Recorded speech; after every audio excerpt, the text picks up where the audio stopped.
Hai teman-teman, hari ini kita akan belajar mengenai filosofi pendidikan, Pancasila sebagai entitas dan identitas bangsa Indonesia, dan perwujudan profil pelajar Pancasila pada pendidikan yang berpihak pada peserta didik dalam pendidikan abad ke-21.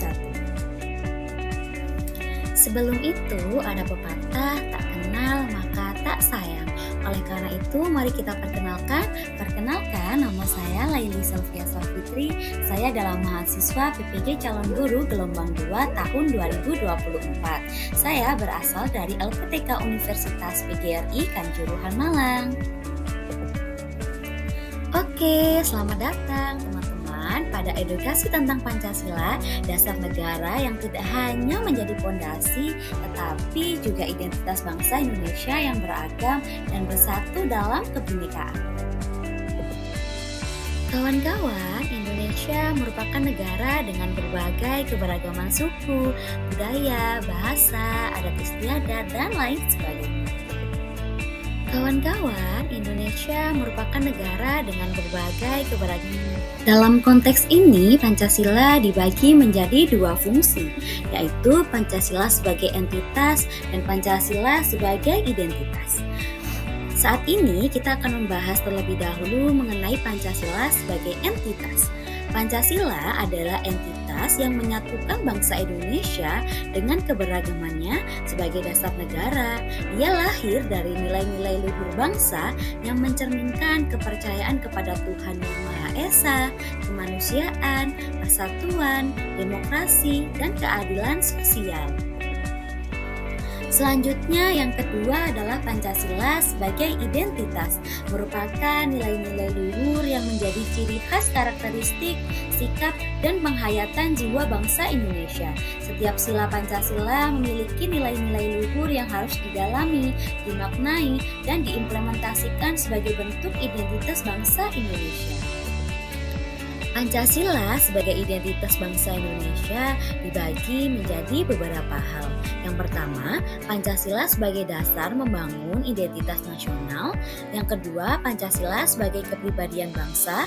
Yang ketiga, Pancasila sebagai aktualisasi kehidupan berbangsa dan bernegara. Yang keempat, Pancasila sebagai identitas kultural. Yang kelima, Pancasila sebagai ciri khas negara Indonesia. Dan yang keenam, Pancasila identitas terbentuk dari fisik dan psikis. Selanjutnya, dalam pendidikan, Pancasila diwujudkan dalam profil pelajar Pancasila. Profil pelajar Pancasila sesuai dengan visi dan misi Kementerian Pendidikan dan Kebudayaan sebagaimana tertuang dalam Peraturan Menteri Pendidikan dan Kebudayaan Nomor 22 Tahun 2020 tentang Rencana Strategis Kementerian Pendidikan dan Kebudayaan tahun 2020 sampai 2024. Pelajar Pancasila adalah perwujudan pelajar Indonesia sebagai pelajar sepanjang hayat yang memiliki kompetensi global dan berperilaku sesuai dengan nilai-nilai Pancasila. Untuk lebih jelasnya lagi, profil pelajar Pancasila dibagi menjadi 6 dimensi. Untuk lebih jelasnya lagi, profil pelajar dimensi yang pertama yaitu beriman, bertakwa kepada Tuhan Yang Maha Esa dan berakhlak mulia. Di mana pelajar yang berakhlak adalah dalam hubungannya dengan Tuhan Yang Maha Esa. Ia memahami ajaran agama dan kepercayaannya serta menerapkan pemahaman tersebut dalam kehidupannya sehari-hari. Seperti contohnya adalah pembiasaan dengan sholat berjamaah, kemudian juga berdoa sesuai dengan agama dan keyakinannya masing-masing di setiap sekolah. Dimensi yang kedua adalah berkebinekaan global. Pelajar Indonesia mempertahankan budaya luhur, lokalitas, dan identitasnya dan tetap berpikiran terbuka dalam berinteraksi dengan budaya lain, sehingga menumbuhkan rasa saling menghargai dan kemungkinan terbentuknya dengan budaya luhur yang positif dan tidak bertentangan dengan budaya luhur bangsa. Elemen dan kunci kebinekaan global meliputi mengenal dan menghargai budaya, misalnya dengan bermain permainan tradisional bersama, kemudian menggunakan pakaian adat sesuai dengan adat masing-masing untuk menghargai perbedaan yang ada. Dimensi yang ketiga adalah bergotong royong. Pelajar Indonesia memiliki kemampuan bergotong royong, yaitu kemampuan untuk melakukan kegiatan secara bersama-sama dengan sukarela agar kegiatan yang dikerjakan dapat berjalan dengan lancar, mudah, dan ringan. Contohnya seperti kegiatan bergotong royong dalam kegiatan kebersihan di sekolah ataupun dalam kegiatan Sabtu Gemayur. Elemen yang keempat adalah mandiri. Pelajar Indonesia merupakan pelajar mandiri, yaitu pelajar yang bertanggung jawab atas proses dan hasil belajarnya. Elemen kunci dari mandiri terdiri dari kesadaran akan diri dan situasi yang dihadapi serta regulasi diri. Misalnya dalam kegiatan berkelompok, siswa secara mandiri dapat menyelesaikan tugasnya masing-masing atau dengan pembiasaan mandiri dengan mencuci piring setelah mereka makan. Elemen yang kelima adalah bernalar kritis. Pelajar yang bernalar kritis mampu secara objektif memproses informasi baik kualitatif maupun kuantitatif, membangun keterkaitan antara berbagai informasi, menganalisis informasi, mengevaluasi dan menyimpulkannya. Elemen-elemen dari bernalar kritis adalah memperoleh dan memproses informasi dan gagasan, menganalisis dan mengevaluasi penalaran, merefleksikan pemikiran dan proses berpikir dan mengambil keputusan. Contohnya melalui kegiatan pengamatan dalam kehidupan sehari-hari, misalnya di lingkungan sekolah mengenai pengamatan tumbuhan dan lain sebagainya. Elemen yang terakhir adalah kreatif. Pelajar yang kreatif mampu memodifikasi dan menghasilkan sesuatu yang orisinal, bermakna, bermanfaat, dan berdampak. Contohnya misalnya dalam kegiatan P5, peserta didik diminta untuk membuat kerajinan dari barang-barang bekas yang ada di sekitar lingkungan rumah maupun lingkungan sekolah.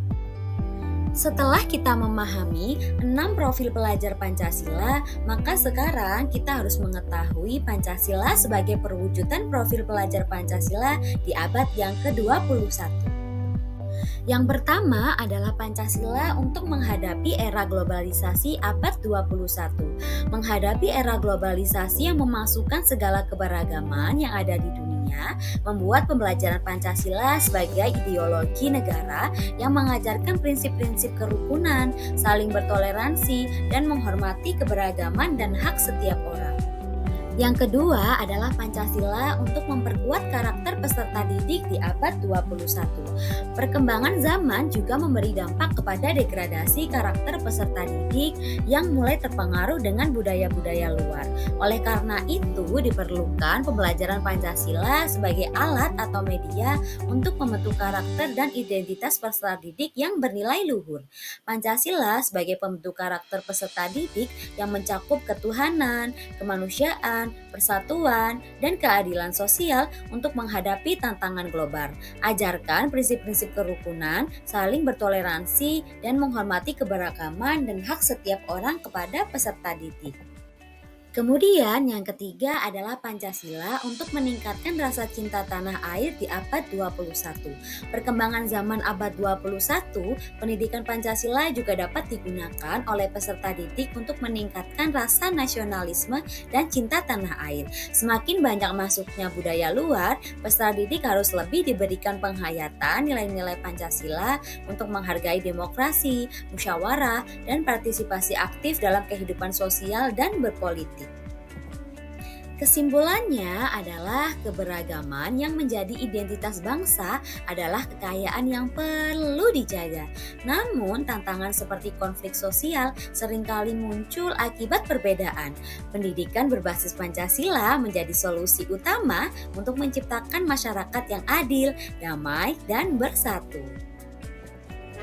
Oke teman-teman, Pancasila adalah landasan untuk masa depan gemilang bangsa Indonesia.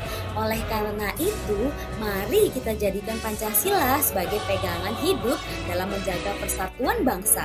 Bersama kita wujudkan profil pelajar Pancasila yang kreatif, mandiri, dan berjiwa gotong royong.